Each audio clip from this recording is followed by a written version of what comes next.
Hello, this is AJ Macdonald with Macdonald Financial Services. I have Devin Jones here. We're going to talk to you a little bit about what happened last week in the markets. Politically, it's not very exciting, really, but a little bit. We had our first football game, pro football game.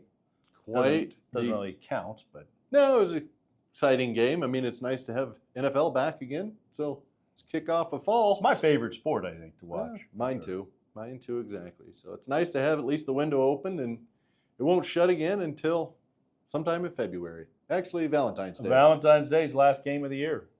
Super Bowl, for those of you that are paying attention. Yeah. Well, thank goodness Mitch McConnell got out of rehab. So those of you that were worried about him or thought he was dead, he's not. He is still alive. That was a big story. I know. I mean, yeah. So he got released to now he's doing home health care. Mm-hmm. He was locked up for 50 days. Yep. Exciting. Well, wish him continued health, I guess, because there was the rumor he was dead. So yeah, conspiracy theory maybe. Yeah. What else we got that we should talk about? Dow Jones hit an all-time high last week. So did the S&P 500. So that's great news.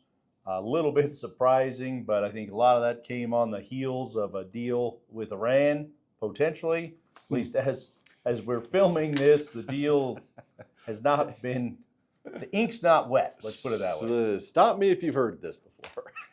On again, off again. Right now, the deal is on.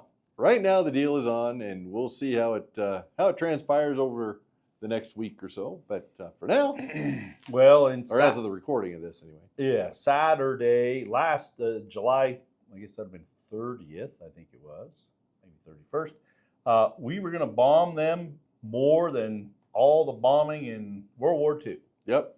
Until unleash the fury. I guess we're out of bombs. Well, we're short of bombs. Because the deal is back on. So exactly. So we'll see what happens. Yes. Qatar, well, that's how I'm pronouncing it, Qatar.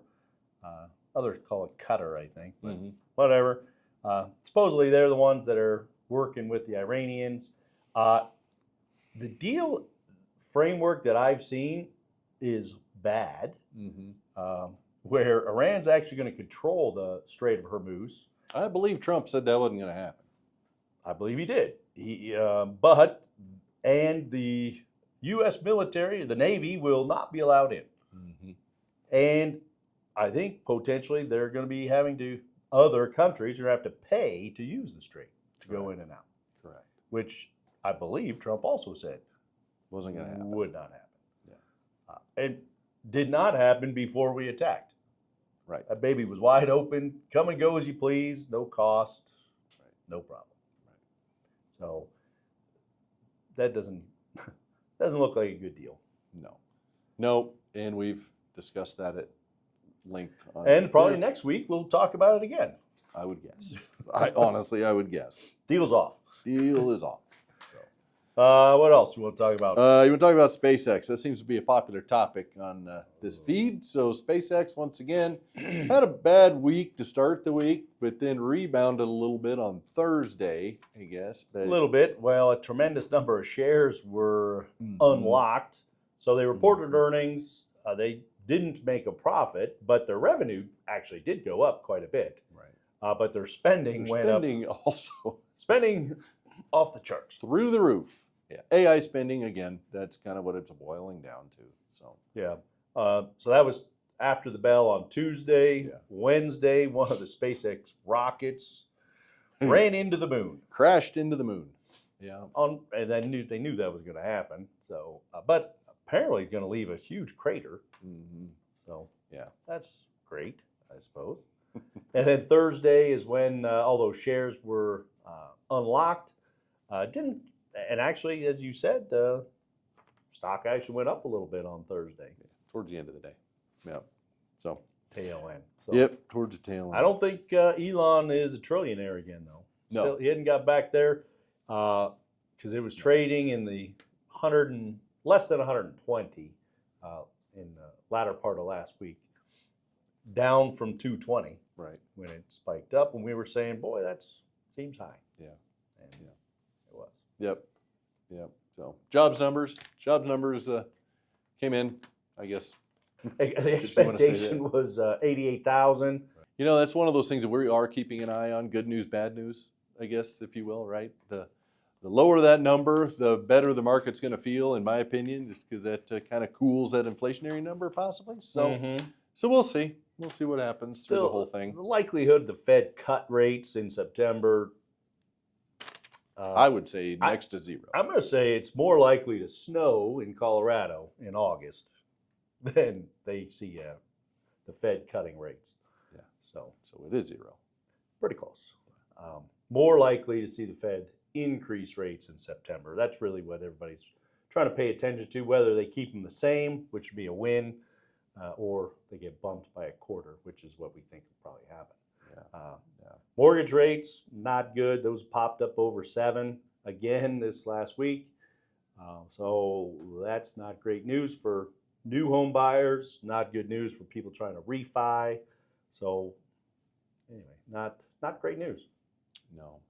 No. What else we got on here we should talk about? How about the last thing? U.S. buys some Japanese yen. And to your point about mortgage rates, maybe that will help push them down just a touch. Maybe.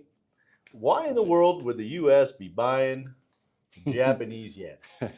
Well, it's been in a free fall state. So, that makes 40-year low. 40-year low. That makes our imports, Japan's imports specifically, very expensive. So I think honestly, in my opinion, I think it's more of a bond story than it is a currency story, because they own a lot of our treasuries. The largest holder of our debt is Japan. Right. So we don't want them, short on cash and needing to come to, I guess, Uncle Sam to, make the coffers a little bit. Yeah. So I think that is exactly right. That we didn't want them to start selling our debt that they currently hold, because if they start doing that, prices go down, yields go up. So that's bad news. So yeah, and I never did see or hear how much. I heard it was going to be kind of unlimited. So yeah, I heard it's a big number. So yes. Yeah. So I'm thinking, well, heck, we gave Argentina $20 billion. So that was nice. This number will be way higher than that. Yeah. Who else? Anybody else I'm missing? We gave money to? Oh, all the tariff refunds. Well, there's that.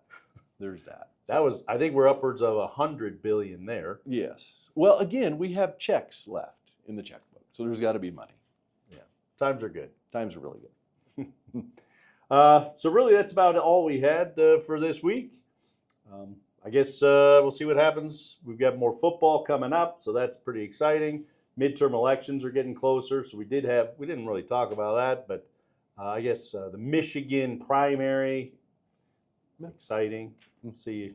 I'm not very excited about it, but anyway, certainly in future videos, we'll be talking more and more about politics and those midterm elections that are coming up. Be here before you know it. That's all I had this week. All right, guys. Well, thanks for watching. Watch us again next week.